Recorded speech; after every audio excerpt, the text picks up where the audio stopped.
ఓం నమః శివాయ.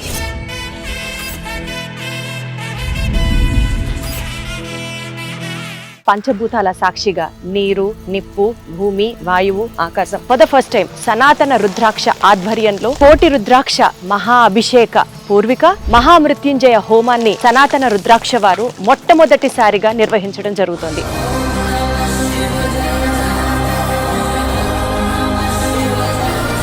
అసలు ఈ యాగం దేనికి సంబంధించి, ఈ రుద్రాక్షలు పంచముఖ రుద్రాక్ష అని చెప్తూ స్వామివారికి అభిషేకం చేస్తున్నటువంటి ఈ రుద్రాక్ష యొక్క విశిష్టత ఏంటి,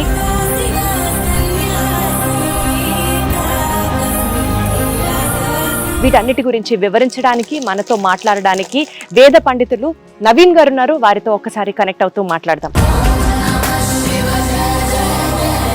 రుద్రాక్ష సంస్థాయాం ప్రారంభోత్సవ సమయే ఆదో నిర్విఘ్నేన పరిసమావాప్త్యర్థం పంచభూతాత్మక పురస్కృత కోటి రుద్రాక్షాభిషేక పూర్వక మహామృత్యుంజయ యాగాఖ్యం కర్మ కరిష్యమాణః తదాదౌ స్థలభూభాండాత్మద్రవ్యదేహ పదార్థయుజ్యర్థం వృద్ధ్యర్థం శాంత్యర్థం అభ్యుదయార్థం చ మహాజనైః సహ స్వస్తి పుణ్యాః వాచనం కరిష్యే ఆదో నిర్విఘ్నేన సమాప్త్యర్థో శ్రీ మహాగణాధిపతి పూజాం కరిష్యే తదంగ కలశారాధనం కరిష్యే కలశే గంధపుష్పాక్షతైరభ్యర్చ్య. నవీన్ గారు నమస్కారం, ఎలా ఉన్నారు?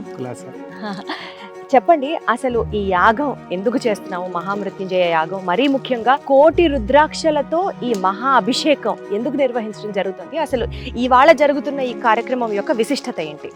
ఈ రోజు చెప్పుకుంటున్నటువంటి ఈ యాగం యొక్క విశిష్టత గురించి చెప్పుకోవాలంటే మనం మొట్టమొదటిగా అసలు దీని గురించి ధర్మంలో ఏం చెప్పిందో అది ముందు మనం తెలుసుకోవాలి.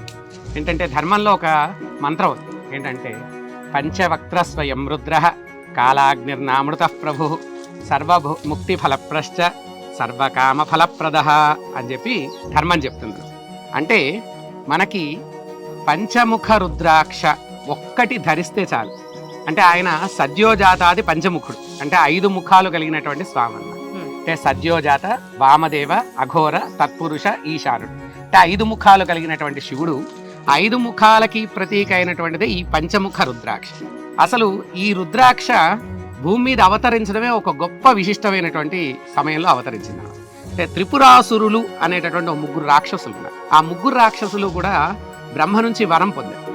వరం పొంది వాళ్ళని ఎవ్వరూ కూడా సంహరించలేని విధంగా 3 నగరాలు నిర్మించుకున్నారు. ఒకటి బంగారపు నగరం, ఒకటి వెండి నగరం, ఒకటి ఇనుముతో చేసినటువంటి నగరం.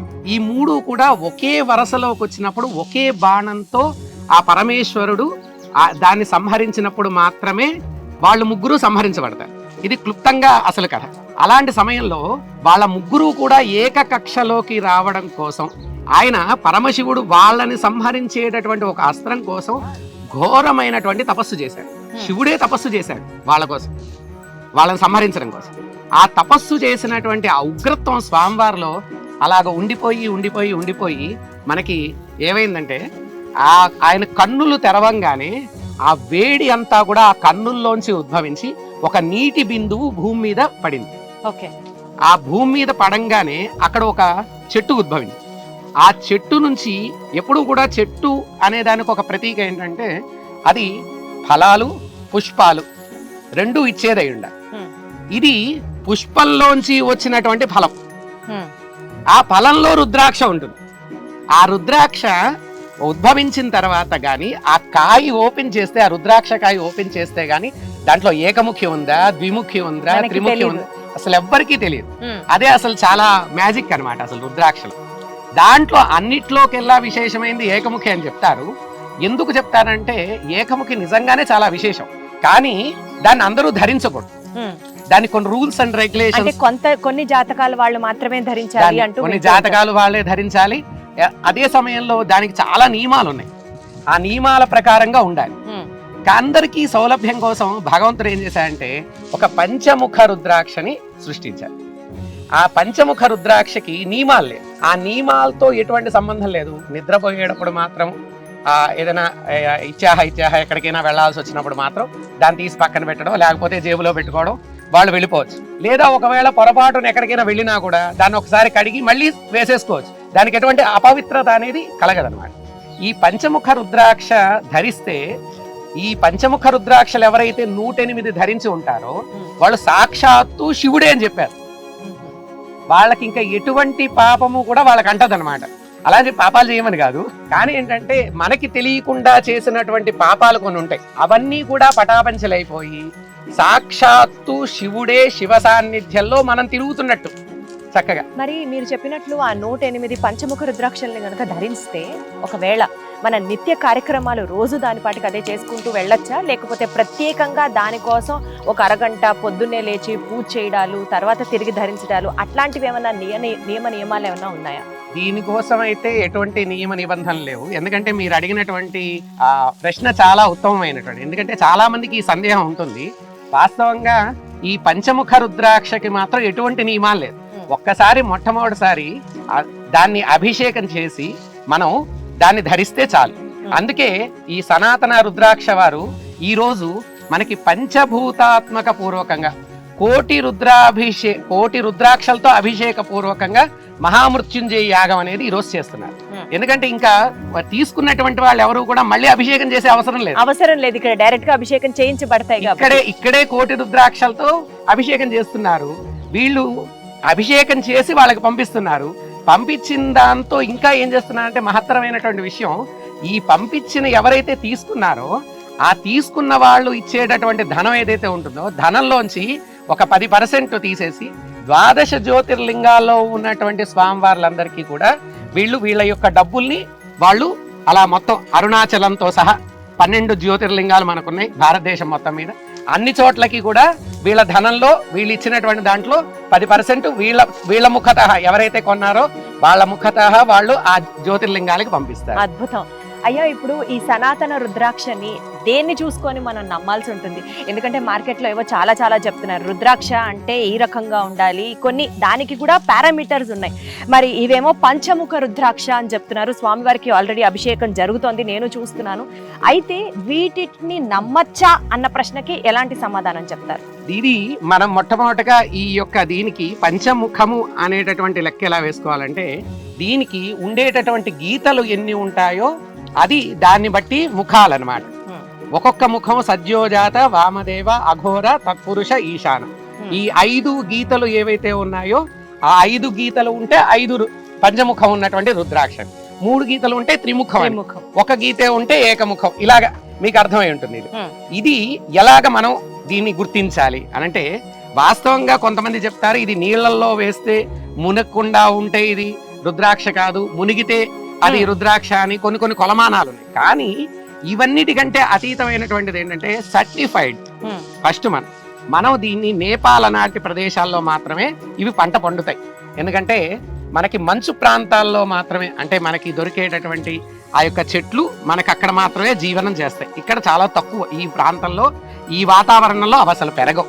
అలాగే ఈ చెట్టు నుంచి తీసినటువంటి వాటికి మనం పూర్తిగా దీన్ని టెస్ట్ చేసి దీనికి మళ్ళీ ఇలాగ హోల్ లాగా రాదు. దీన్ని మళ్ళీ మనం దీనికి బిలం పెట్టుకోవాలి. మళ్ళీ మనం దీన్ని ఎక్కించుకోవాలంటే వీలుగా ఆ బిలం పెట్టేటప్పుడే దీంట్లో ఉన్నటువంటి సారం మనకి తెలుస్తుంది.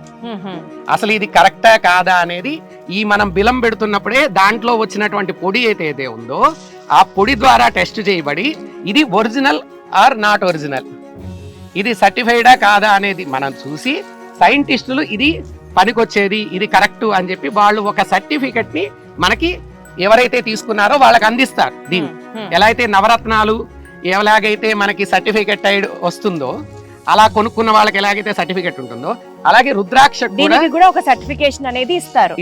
దీంట్లో రకరకాలు ఉన్నాయి. మనకి గౌరీ శంకర్ రుద్రాక్ష అని చాలా విశేషమైనటువంటి ఇలా రకరకాలైనటువంటి రుద్రాక్షలు ఉన్నాయి. ఇవన్నీ కూడా వాళ్ళ ద్వారా సర్టిఫికెట్ అయ్యి, అలాగే వేద పండితులు, శాస్త్ర పండితులు వాళ్ళు దీన్ని చూసి దీన్ని సైంటిఫికల్ గా కూడా, అంటే అటు ధర్మము, ఇటు శాస్త్రము, అటు సైన్స్ 3 రకాలుగాను దీన్ని సర్టిఫికెట్ పొంది ఈ యొక్క రుద్రాక్ష మన చేతికి సర్టిఫికెట్ తో పాటు వస్తుంది.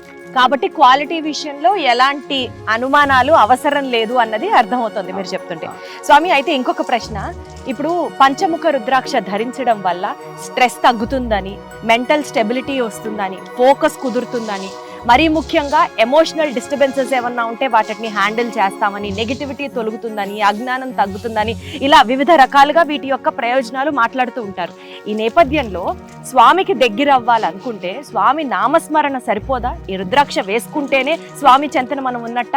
ఇది చాలా పెద్దదైనటువంటిది, లోతైనటువంటి ప్రశ్న.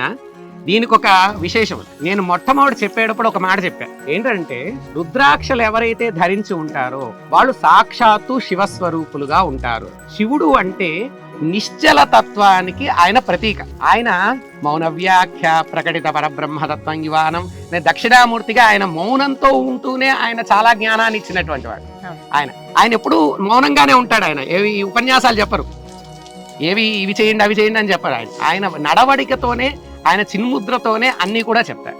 ఆయన యొక్క ప్రతీక అయినటువంటి రుద్రాక్ష మనం ధరిస్తున్నప్పుడు ఆయనలో ఉండేటటువంటి సమస్త క్వాలిటీస్, సమస్త శక్తులు మనం ఆపాదించబడుతున్నాం. తద్వారా అన్నిటికంటే మనల్ని మన శరీరంలో మనకి కలిసి ఉండేటటువంటి 3 ఉంటాయి అన్నమాట. ఏంటంటే 1 హృదయం, 2 చెయ్యి, 3 బుద్ధి. ఈ 3 మనకి ఎప్పుడు కూడా మనకి అనుసంధానమై ఉంటాయి.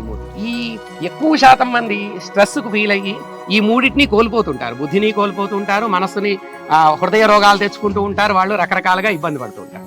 ఈ రుద్రాక్ష వేసుకోవడం ద్వారా చాలా మందికి నిరూపితమైనటువంటి విషయం ఏంటంటే వాళ్ళు చాలా మంది ఈ రుద్రాక్ష ధరించినటువంటి వాళ్ళు హార్ట్ సంబంధమైనటువంటి రోగాలకు వాళ్ళు చాలా దూరంగా ఉంటారు. ఎందుకు ఉంటారు అని అంటే వాళ్ళు మెంటల్గా stress feel hour. Stress feel అయితే కదా అక్కడికి మొదలయ్యేది అసలు సమస్య అనేది. అలాగా ప్రతి విషయంలోనూ కంట్రోల్మెంట్ అనేది వాళ్ళకి వస్తుంది. రావడం వల్లే మనకి అన్ని రకాలైనటువంటి రోగాల నుంచి కూడా వాళ్ళు బయటపడతారు. వాళ్ళు సుఖమైనటువంటి ఆయురారోగ్య జీవనం. ఎందుకంటే ఒకటి మనం తెలుసుకోవాల్సిన విషయం ఏంటంటే ఎంత సంపాదించినా, ఎంత తిరిగినా, ఎంత చదివినా కూడా మనం వాటన్నిటినీ అనుభవించాలనంటే మనం ఖచ్చితంగా మనకు ఉండాల్సింది ఏంటంటే మనకి ఆరోగ్యం. ఆరోగ్యం ఈశ్వరాదిచ్చేది.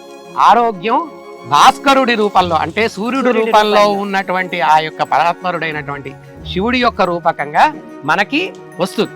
కాబట్టి ఈ ఆరోగ్యాన్ని మనం పరిపూర్ణంగా పొందితేనే మనం ఈ విద్య గాని ధనం గాని అన్నిటినీ కూడా అనుభవించవచ్చు. ఆర్జించడమే కాక అనుభవించవచ్చు. కాబట్టి అనుభవించడానికి కూడా ఉపయుక్తమైనటువంటిదే ఈ రుద్రాక్ష.